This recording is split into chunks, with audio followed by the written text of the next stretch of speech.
Well, today's episode, we're going to do three reviews. One by Stardom, which is the qualifying matches for the 5-star Grand Prix. We only got 10 wrestlers. It'll be in two different blocks. And of course, we got the return of ChocoPro. And not to mention AEW Dynamite. Oh boy, we had some interesting developments that I'm sure everybody is talking about all over social media. And also, we cannot forget some news updates regarding a current main roster superstar heading to NXT 2.0. Sanshiro Takagi talks about the possible crossover with Tokyo Joshi Pro with Stardom, and of course, a match for the second round of the heavyweight title tournament in House of Glory. So, let's get ready with another episode of Deleted Wrestle Zone.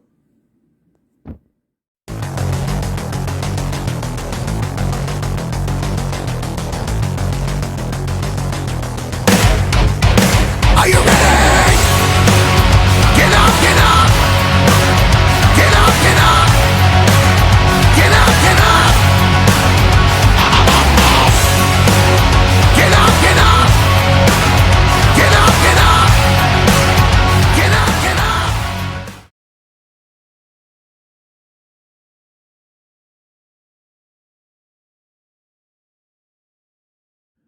Welcome everybody to Deleted Wrestle Zone, all things that is pro wrestling with AEW, NXT, New Japan Pro Wrestling, Impact Wrestling, the National Wrestling Alliance, various promotions, wrestlers, matches, and championships. I am your host, J-Rod here. So, let's begin with Stardom. Now, this is from the 4th of June. This is the start of the qualifying matches for the 5-star Grand Prix. Apparently, if you guys know this or not, there's 3 spots available open. Now, they already set who's involved, but these are the girls who are in the bottom of the totem pole. Basically, those who have 2 to 3 years of experience. Only 3 will be in fact entering. Now, how would they enter that? Well, that's simple. Like any kind of match, mostly they will enter by the points-based system. So we have, of course, Hina, Rina, Waka, Mai Sakurai, Saya Ida, Ami Sourei, Momokogo, forgot who else, Ruka, Lady C, and Miyu Amasaki. So those are the girls who will be involved, but they have been divided in 2 different blocks. So let's go with, of course, with the whole thing. But this has took place in Me Too. Don't know the area, but we'll see where it goes. First match we have in the A block, we have Miyu Amasaki take from Queen's Quest taking on God's Eyes, Ami Sourei. I have to say, this match, it felt like more Ami Sourei, who has been more dominant. Now, if you guys seen her, she's a much bigger physical competitor. That kind of fits in, and of course, with that physical competitiveness that she is, it allowed her to win 2 points, and Miyu actually gets 0. Now, the next match is also in the A block. We have Rina versus Waka Tsukiyama. Now, we all know the story about Waka. We all are pulling for her to win her first match. However, that did not go well until Rina finally defeated her, giving herself 2 points, and of course, Waka getting 0. Now we have of course, the B block. We have Ruka versus Ina. Now, this is one of those matches I did not know what to expect because, Ruka is a big individual. You can tell by her strength. Ina, who has a bit of a judo background, but you can assume that would work. But no, they reached their 10-minute mark, and that means it ended in a time limit draw, so each of them gets 2 points. Now, our next match, this one's a bit of a funny match. We have Unagi Sayaka bring out these toys, one of those fans and one of those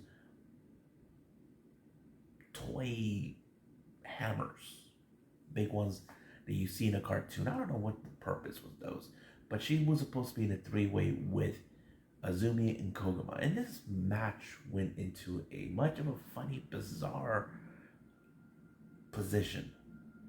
All three of them ended up in a triple countout because they took Unagi far away, thinking that could help, but no, because you only have Azumi and Koguma, who are the high-speed competitors. That's probably the reason why, but no one won. Now our next match is tag team action. We have DDM consistent of Mai Sakurai and Julia taking on stars Momo Kogo and Azuki. Now, as you know, Momo Kogo and Mai Sakurai are both involved in the qualifying matches. You can tell that they want to pound each other in every possible, but however, Azuki and Julia, they haven't forgotten the last encounter. The last time they got in each other's face, it was during Flashing Champions, where DDM lost to FWC, but we'll see where that. But it was a difficult contest. But however, Mai Sakurai was almost close in winning until we reached 15 minutes. That means ended in a draw. But the feud between both Momo Kogo and Mai Sakurai is not even done.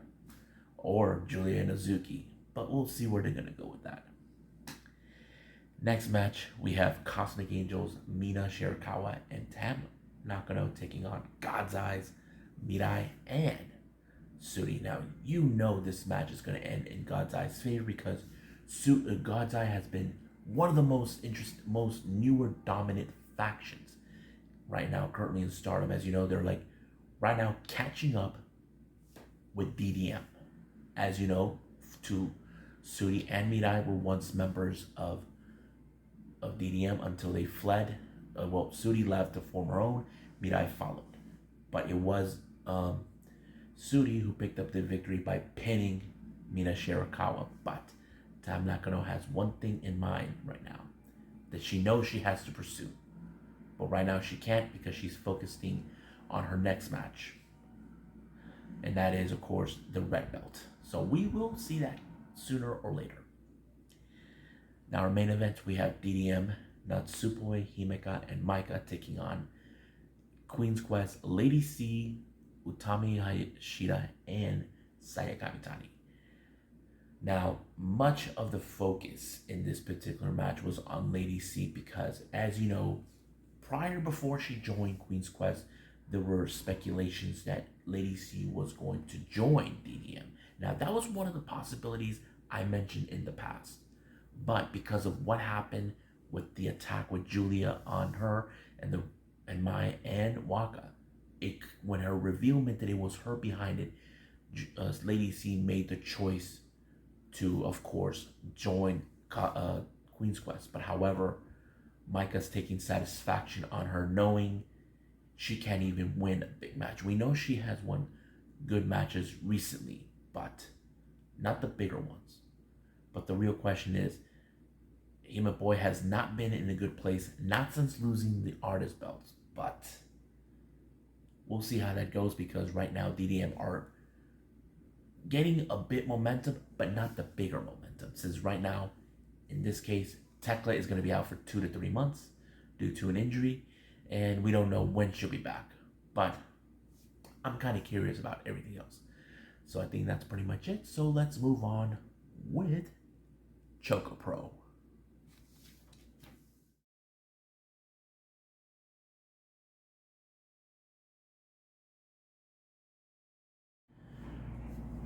Okay, I was supposed to do ChocoPro in this part, but I made an executive decision where I decided, you know, what the hell, let's just do the other Stardom show, which is, of course, that took place the day after the opening rounds of the qualifying match of the 5-star Grand Prix. This one, they go straight to Tokyo, head to Cork and Hall. They can, so I thought, why not? So I apologize for those who probably were expecting ChocoPro, but for those who are big fans of Stardom, I decided to do it, so I decided, what the hell. So anyway, As you know, we started the whole thing with the qualifying matches for the 5-star Grand Prix. I mentioned this before. There's only 3 available spots, so they're putting 10 wrestlers involved in 2 blocks, 5 on one and the other. So let me refresh who's in the blocks. In Block A, we have Amisori, Miyu Amasaki, Rina, Waka Tsukiyama, and Momo Kogo. And for Block B, we have Ruka, Ina, Mai Sakurai, Saya Ida, and Lady C. So they're fighting right now for a chance to be part of the 3 available spots in the 5-star Grand Prix. So this is more like who will advance. But right now, let's review those matches. The first one we have is in Block A, the first 2 actually. We have Miyu Amasaki taking on Momo Kogo. Now, Amasaki came up short recently in the opening round in day 1 against Ami Suri. I thought it was a really good match. However, this is one of those matches where, of course, Miyu, who just recently, has been out of the dojo since earlier this year, but somehow she was able to pick up a very impressive victory against Momo Kogo, who's been around the block for 2 years, but apparently it was more like Momo Kogo should have been the one to win the match, but it was Miyu. But that's how it's been. So Miyu Amasaki has a total of 2 points with 1 win and 1 loss. As for Momo, this is her first match. She wasn't part of day 1, but she receives just 1 loss so far. Now for the block, still in Block A, we have Rina taking on Ami Suri. Now this is one of those matches definitely is going to be impressive. Now Ami Suri, I have to say, Suri has always been impressive. She's a powerhouse from what I can tell, and I think that's what makes it great. But it was her powerness that allowed her to pick up a very strong victory. So she gained 2 points with 4 points, undefeated so far. As for Rina, on the other hand, we know she was successful in her first win in day 1, but this time she has 1 loss. Now for Block B, we have Mai Sakurai. This is her first day. She takes on Ina. Now Ina did participate in her first match, ended up in a time limit draw with Ruka. But this is one of those matches where we now see the game face of Mai Sakurai. Ever since she joined DDM, she has improved a whole lot. So she is one of those possible 3 wrestlers. I mean, Ami Suri is one, definitely she could be in it. But Mai Sakurai is one of those potential wrestlers that could be part of the 3 remaining spots. But she did pick up a very huge victory against Ina. Now our next match, we have Ruka and Saya Ida. Now these 2 are familiarized with each other. If you guys know their history, they were in fact Ruka was part of Stars until she turned on them. Saya Ida at the time was out on injury. But now that they're dealing with it, I think Saya Ida will never forgive Ruka for turning her back on Stars. But the match ended in a time limit draw after 10 minutes. So basically, each person will get 1 point. But so far, everyone except for Lady C in this block hasn't wrestled. Lady C has been involved in big matches on this particular day and the day before. So let's move on. Now, our next match away from the qualifying matches. We have a 3-way. We have Waka Tsukiyama taking on Fukigen Death and Starlight Kid. Now, you can say to yourself, this is a 2-on-1 scenario. True. That's what it was. Now, Waka really took this match really serious. Now, she knows for a fact she has 2 wrestlers from the same unit attacking her. But however, how long would it take until one gets the victory over the other? That's always the key thing. Now, Odatai is not the kind of team that would unit that will fight each other for who wins the victory, as long as who plays it smarter. That's always been their case. But in this case, it was Fukigen Death who walked out as the victor because she played the smart one. I'm sure many fans are hoping that Waka get her first victory. They might have thought in this one would be her grand moment, but it did not. Now our next match, we have tag team action. We have Oda Tai, consistent of Saki Kashima and Momo Watanabe taking on DDM's Micah and Julia. Now, this is a really interesting match. Now, I know for a fact Micah hasn't forgotten that she lost her belt to Oda Tai, and particularly right now, the one who holds the belt is none other than Momo Watanabe. But unfortunately, it was Julia who picked up the victory when she pinned Saki Kashima. But here's where it gets more interesting. As you know, Momo and Saki are both the Artist champions, so that means they get an opportunity of the Artist belts. But however, the real question is, who will be the third person in DDM's corner? Well, Sakurai volunteered, so I made a mistake, obviously. But of course, Julia will probably want her to be in this match, since she's like following her around, trying to learn from her. But that doesn't end right there. So this match ended perfectly with DDM winning this match and getting a challenge for the Artist belts. Now, our next match, we have the other members of DDM, consistent of Imeka and Natsupoi, taking on the members of God's Eye, consistently of Mirai and Suri. Now, this match was not a one of those matches where you thought one is going to win over the other. This is a pure hatred group. Now, keep in mind, Suri and Mirai were once members of DDM until Suri made the decision to leave DDM and form God's Eye, and Mirai followed. So I think there's still animosity between the two, between the DDM towards God's Eye. But however, the match ended in double countout. But this is where it gets interesting in the post-match. Suri instead decided to put herself in the game for the Artist belts. However, now you can say this, but wait a minute, didn't Julia earn the right? It's true. But when it comes to Oda Tai, it's Oda Tai who makes the final say, because they are the current Artist champions. So they wouldn't mind. But I mentioned this before during the press conference, that right now, the way I see it, Oda Tai is going to play the smart game here. They know for a fact that God's Eye and DDM hate each other. That is the best game that they could put in. So basically, it will happen.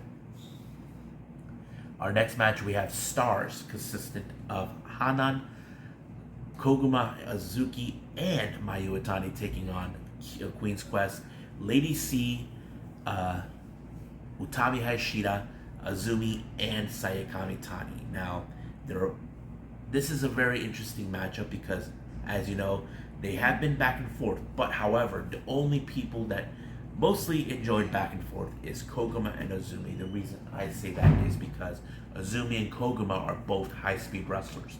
So that's the reason. But in this particular state, it was Koguma who picked up the victory on Azumi. But in the post-match, this is where things got more interesting. Koguma decided that she wants to take this into a whole different level. The ladder that they had previously, she now wants to turn it into a cage match. But this is where it gets more funner. Sayakami Tani, who's a risk taker, she likes the idea. Utami, well, she was a bit hesitant, but why not? But Koguma knows there's two crazy people who would definitely get involved, and that is Azuki and Mayu. They were a bit nervous, but they accepted the challenge. So we will see this, and now it's been confirmed that this particular match will be an escapes rule. So basically, whoever's the last one remaining is the losing team. So that's how it rolls out. Now our last match, this one is a very interesting one. This is the one I've been waiting for. I've been a big fan of the Cosmic Angels since they broke away from Stars. And as you know, Cosmic Angels have not been in a good place starting this year since Mai Sakurai betrayed Cosmic Angels and joined DDM. But recently, as you know, there were only 4 members of Cosmic Angels: Mina, Unagi, Tam, and Waka. However, back in the finals of the Stardom of the Cinderella tournament, Tam, Unagi, and Mina were able to win a gauntlet match, and they defeated DDM consistently with, of course, Tekla, Micah, and Julia. But as soon as they were giving their little post-match promo, they were visited by Colors, or should I say, Girls Pro Wrestling Unit Colors, or GPU Colors. they wanted to issue a challenge match against them. So that kind of goes out in a pretty good way. But what I did learn about this is that one of the members of Colors, Hikari Shimizu, admires Tam because when she debuted, her opponent that she faced was none other than Tam. So that was like a pretty good thing. However, there was no date at the time during that when they issued the challenge until New Blood 2, where of course members of Colors, consistently with Rina Amikura and Yuko Sakurai, were in the match and they defeated Stars. So Tam decided that she wants to set up this match to take place on June 5th, but she wanted Waka to be involved in this particular match. But however, Rina Amikura confessed that she was unable to do it because she's already booked. Now keep in mind, Colors are a freelance Yoshi unit. That means they could go anywhere where they want to go, and not to mention produce their own shows. But now this match became like a stipulation where the losing unit will join the winning unit. So that was the thing. But many fans thought in the process, there is no way this is going to happen. The reason is this: there's no way.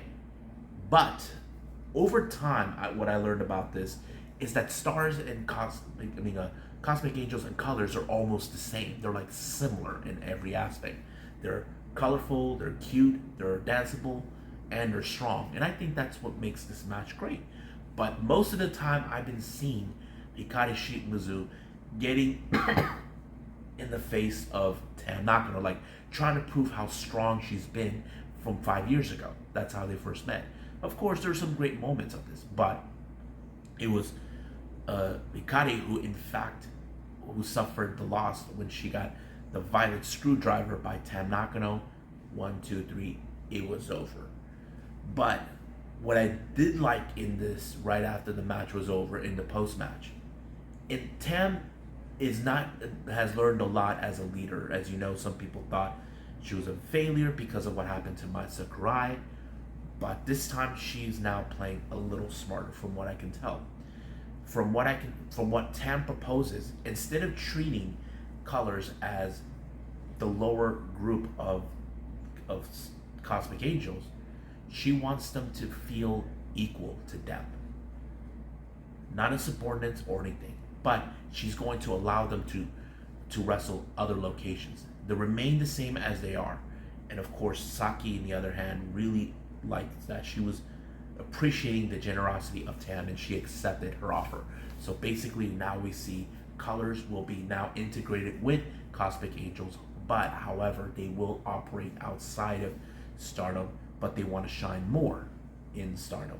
But the only thing that was kind of sad that Rina Mikura wasn't there. I'm sure we will see her join one way or the other. But as soon as the whole thing was doing the whole delicious thing, I saw Waka Tsukiyama crying. Now, if you guys don't know what I'm talking about, Waka hasn't been the same since Mai Sakurai left. She used to talk about how when she left, she felt that she could rely on Mai because they're both in the same predicament. You know, they're still learning a lot, but now that she has more people to join, now she feels she can rely on them too. If you guys know this or not, Waka is familiarized with Saki. They were in the same promotion back in the day. But before anything else of calling this one, I saw something very interesting. A fan posted this on Twitter, and I saw this closely on watching the match. In the top balcony in the Corkin Hall, you see people watching. They were wearing face covers. But what this photo showed, this match was being watched by the fan base, and not to mention all over the world. And not only that, also their enemies, and I'm referring to DDM. You probably ask me, why is DDM watching? Think about it. They have been at war with them for a long time, for a long time, because there's been issues within the group with it towards Cosmic Angels. So that was the question. But Julia had always had something in it against Tam. She thinks of her that she didn't do a good job taking care of Mai Sakurai. We don't know if that's 100% true or not. But one thing is for certain, is she treating this integrating new members as a threat, because right now, the way I see it, if you remember, DDM had 8 members, but now they have 6. What does that mean for Cosmic Angels? They have 8. So they could be treating this as a threat. Well, right now, Tekla is out of action for 2 to 3 months. So I can't wait to see how DDM responds to this, because right now, DDM, they're at war with everyone. With Odatai, with God's Eye, Queen's Quest, Stars, Cosmic Angels. They got enemies left and right, but they're not staying focused on it. But I will talk about this on my podcast soon enough on this Wednesday about what I think about Cosmic Angels and Colors Unite as an allied force. So, well, as you know, I talked too much on this one, so let's just call it right here and move on with ChocoPro.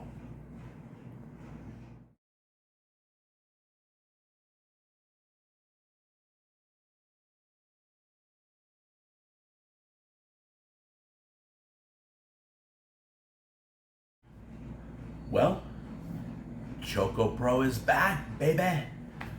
As you know, I love ChocoPro. I enjoy their shows. I enjoy their matches. How fun it is to enjoy. But that's not the best part. We have, of course, Emi Sakura. She's back. Yes, folks. She's back. It would explain why we haven't seen her in AEW Dark or Elevation recently. But she's teaming up with her student and protege, Mei Shiruga. But however, we had a little surprise visit from Tokyo Joshi Pro Wrestling's very own Suzume. Now, if you guys remember, Suzume was in the match with Mei Shiruga in her 4th anniversary show. The reason Suzume was there was because she wants to promote the upcoming event where she announced that she and Mei Shiruga will be teaming up. Now, some of you are saying, I can just picture it now. Somebody even posted this on Twitter saying, let's call it Applebee. Yeah, if you know what I'm talking about. But it's still unconfirmed yet. I mean, it's a catchy name, but yeah. Now, our opening match is tag team action. We got Chiko Shikawa teaming up with Shin Suzuki versus Masahiro Takanashi and Balinaki. Now, there's no secret in mind that Shin Suzuki's focus is on Balinaki for the Super Asia Championship. Now, keep in mind, if Shin Suzuki has the ability to pin Balinaki, that would put him in the running for an opportunity for the Super Asia Championship. But this match was unbelievably amazing because you can tell by the determination of Shin Suzuki how he wants to become champion. And that's always been the case in this particular match. But however, the match ended in a time limit draw. So that kind of put in a bit of disappointment for Shin Suzuki that he was unable to fulfill what he wanted, a chance to get his hands on that title.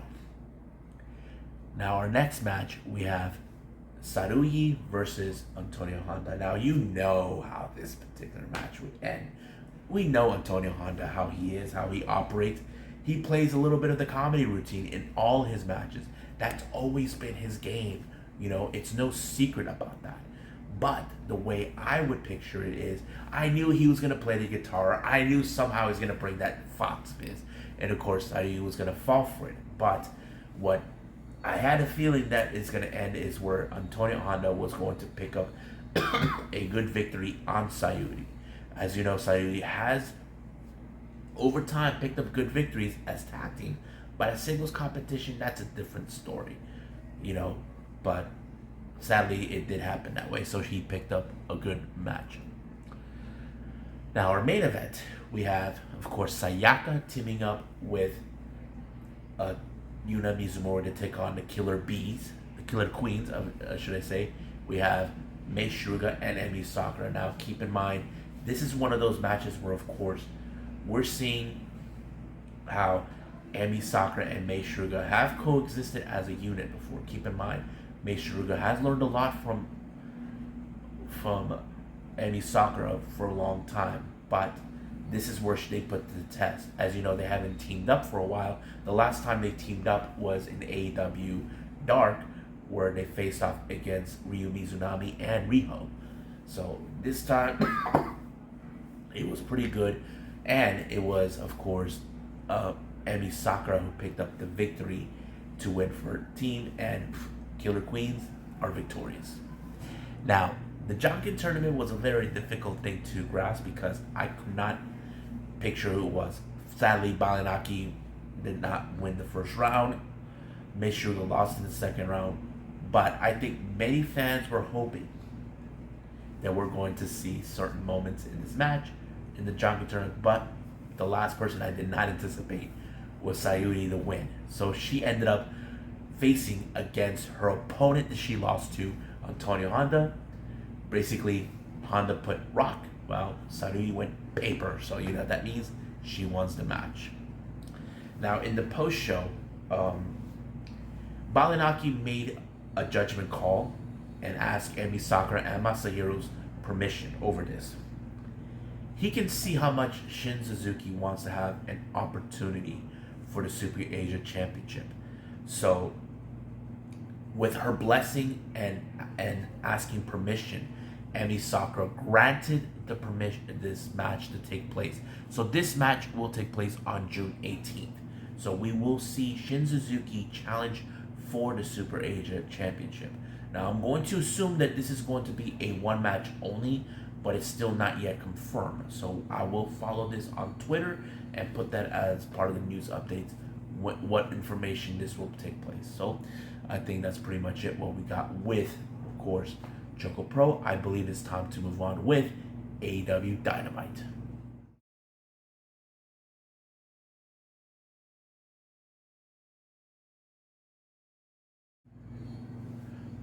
Okay, so AEW Dynamite. As you know what happened last week, CM Punk had to relinquish his, well, he didn't relinquish, he's going to take time off, he got injured, but Tony Khan made a executive call where we had John Moxley will be in a match against the winner of the Battle Royale, Casino Battle Royale. Now, it's hard to say which suits because I did not take notes on this one. I was completely, as you know where I'm at. Normally, I do all of my work in the living room where there's a table right there set up. I don't have that right now where I'm at the moment. But we did have like teams come in together, like Red Dragon, the Gun Club, aka the Ass Boys, and Max Caster. All of those guys showing up. Konosuke Takeshita showed up too. But I think there's certain aspects I think that were shocking during this battle royal is how Swerve eliminated Keith Lee. Now, I don't know where that leads up to, but I don't know. Same thing he did with Darby Allin. But I think many fans were trying to determine how this is going to be. And of course, we had the surprise visit of Wheeler Yuta. As you know, he was recently out of the country in Japan, participating in the Best of the Super Juniors. We all know he had a good, successful time there. It's great to see him back. And I think, but surprisingly, he was one of the final four alongside with, who was it? With Rey Fenix, Andrade, and Kyle O'Reilly. But it was Rey Fenix that got eliminated first.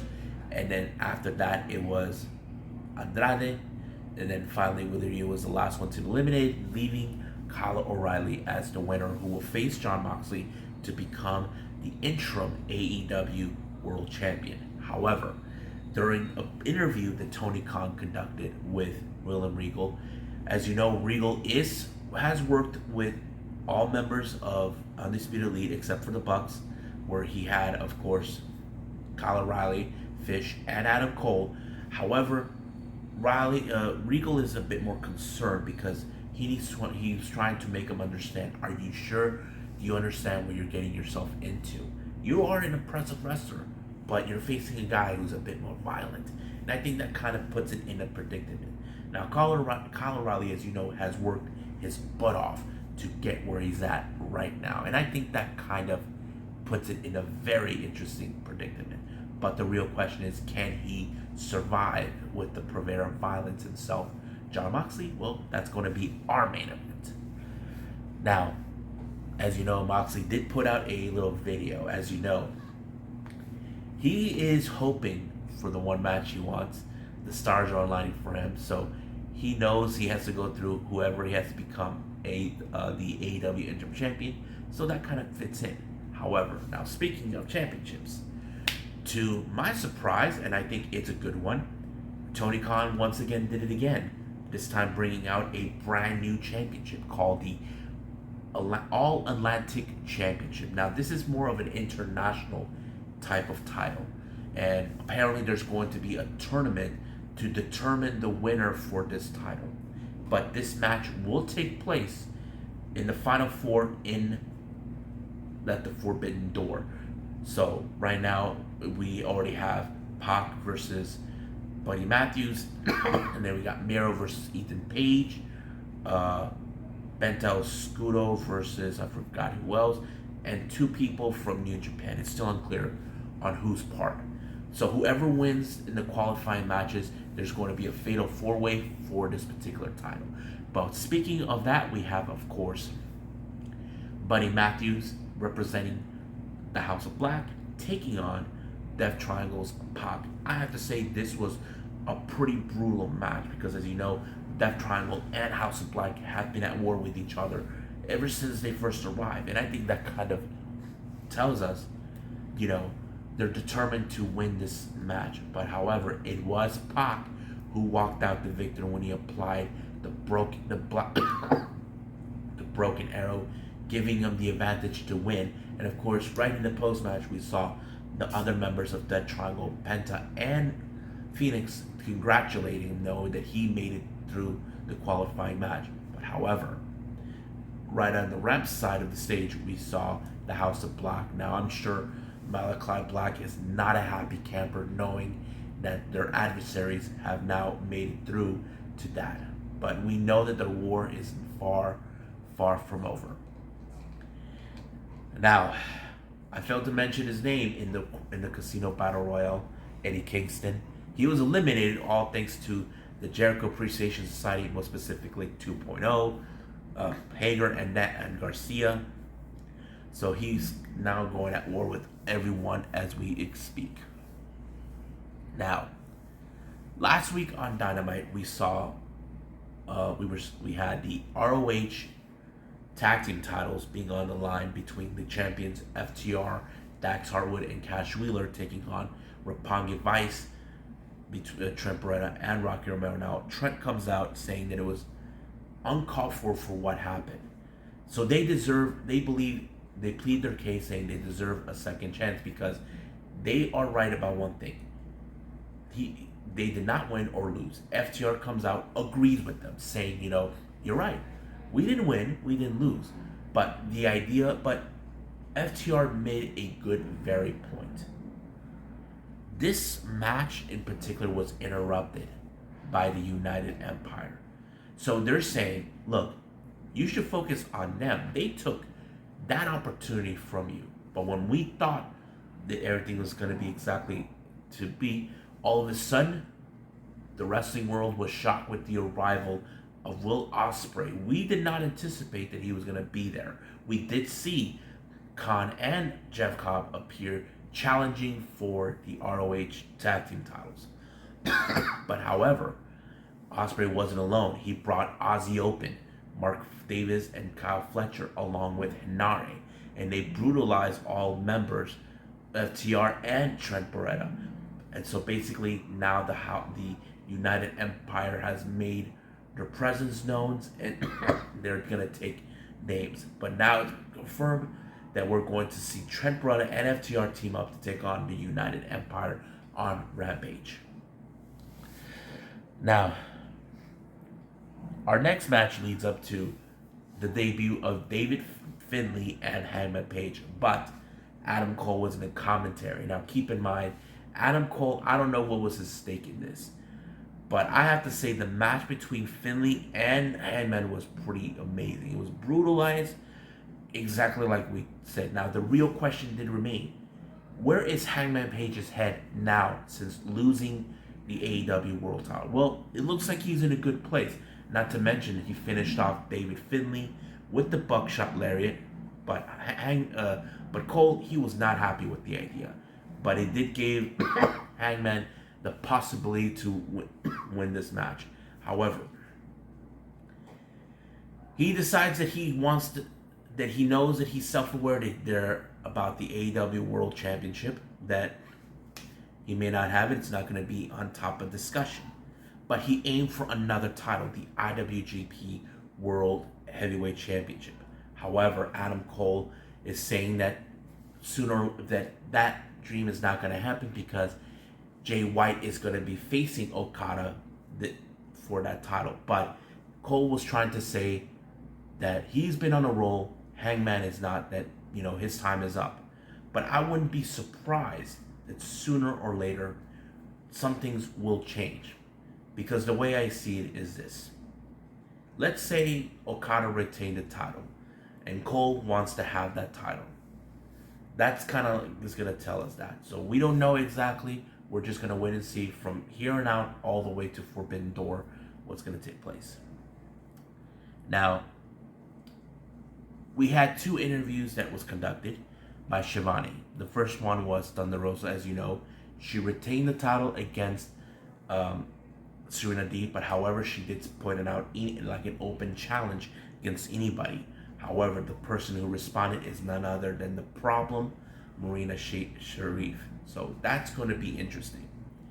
Now, our next interview that was conducted by Shivani was on Wardlow. Now, it was revealed that Wardlow was supposed to be in the Casino Battle Royale, but he declined to be in it. And he gave his reasons why. He stated that CM Punk is still the AEW World Champion. So he said he would rather wait until he's 100%. So he's playing the smarter game here. Because interim championship is not something that I don't think he would want, but you can definitely believe. But however, he does have something on his mind, and that is, of course, the TNT title. Remember, 3 months ago, he was in a match against Scorpio Sky, and he got screwed for this match. However, he did point it out, saying that the recent champions, such as Sammy and Scorpio Sky, have disrespected, disdained the TNT championship of his heritage. And of course, the one person who did not like that kind of talk is Scorpio Sky himself. Because as you know, he doesn't want to challenge anybody. And of course, Lambert's saying, that he's 1 foot, that he's calling him a coward. Wardlow doesn't want to fight him while he's down. So he's giving him time to recover. But the real question does remain, will Wardlow really defeat, of course, Scorpio Sky to obtain this title? Well, we just gotta wait and see when that day comes. Now, as you know, the Young Bucks have been on a roll recently. Last week, one when they pinned Jungle Boy for a shot of the AEW World Tag Team titles, and when they defeated the Lucha Brothers. However, the Hardy Boys decided to put their names on the spot, saying, you may have beaten those guys, but we beat you. But, of course, here comes Christian Cage along with Jurassic Express. Basically, as you know, Christian Cage had a better idea. A very simple match for the AEW World Tag Team titles. It's a match that helped elevate both Christian and the Hardys to the top, and of course, the Bucks that were influenced by it. And that is a ladder match. So basically, they accepted the offer. Now, I know Jungle Boy's a little worried about this, but we know that this is going to be a very awesome match. Now, our next match is the AEW World Women's Championship. We have the problem Marina Shafir versus La Mera Mera Thunder Rosa. Now, this is a match where you think, oh, she's not prepared against the handles of someone like her. True, but Thunder Rosa is the type of wrestler you can tell. She's not going to, stand back and wait. I'm going to fight whoever. I don't care if I'm prepared. I'll challenge anybody. but it tells us that story that she's not afraid to deal on. Not to mention, both these women do have something in common. They both have MMA backgrounds, which is something that, you know, the commentating team actually pointed out, and it's true. But it was Thunder Rosa that picked up the victory when rolling up on Marina, but Marina did not take that too kindly. She put her in her submission to hurt her, but however, unexpectedly, we saw Toni Storm make her appearance and make the save. So that's going to be a very interesting thing. But now we're getting a tease that we could possibly see Toni Storm versus Thunder Rosa. That, we definitely could see that. Now, our last interview that was conducted by Shivani, we had Jade Cargill, Stokely Hathaway, and the Baddies talking about how things are not going exactly like they hoped for. As you know, they were trying to deal with Athena because Jade is considering her as a threat. But however, she had backup with her, and I'm talking about Chris Statlander and Anna Jay. So Red Velvet is going to deal with her soon enough to make a point across the table. But we'll see when that happens. Now, our main event we have, of course, is the interim AEW Championship, where we have who will win. Is it Kyle O'Reilly or Jon Moxley? But this match was a brutal match, so deadly. You can hear how William Regal has been talking, like, overall, I love that, you know, that sort of thing. That kind of tells us, you know, it is a brutal match, but it was crazy until Moxley applied, of course, the paradigm shift and allowed him to become the interim AEW World Champion. So that means he will be going to the Forbidden Door, but the real question is, who will be his opponent? Will it be Hiroshi Tanahashi or Hiroki Goto? So we'll see that soon enough, but also we can't wait to see Rampage. So let's move on with our news updates.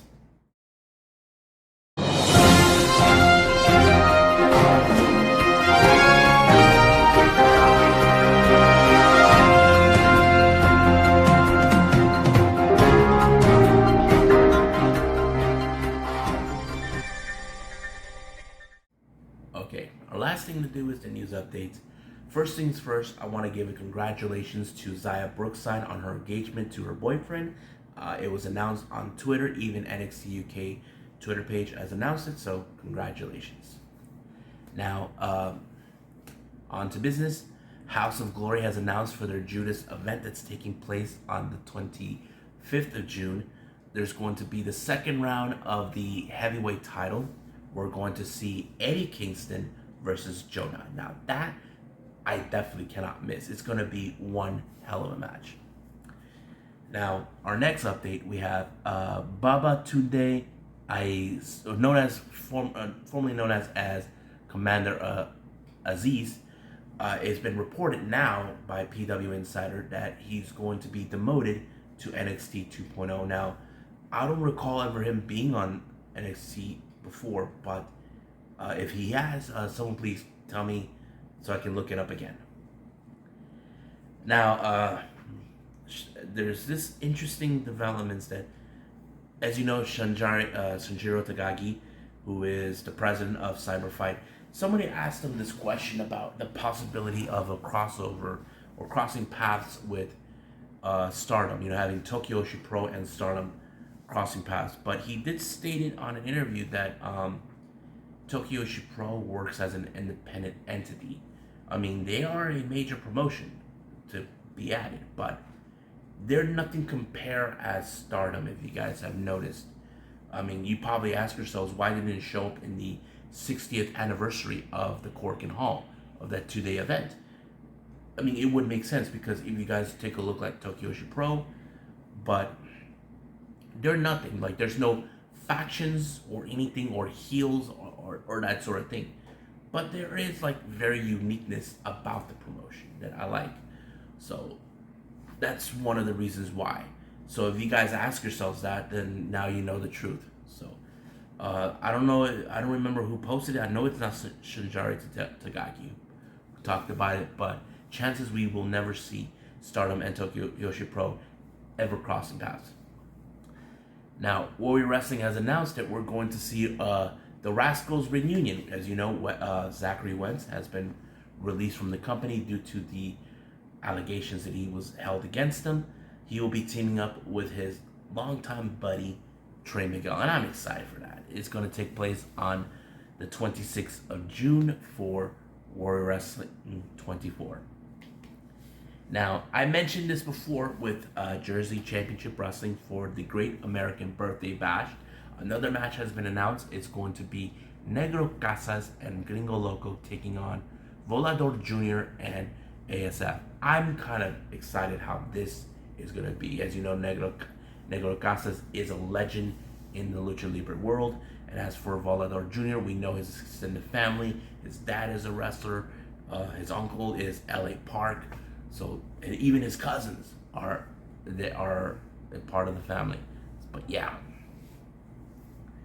Now, last year, if you guys remember, Ice Ribbon had an expedition, mostly with Tsukushi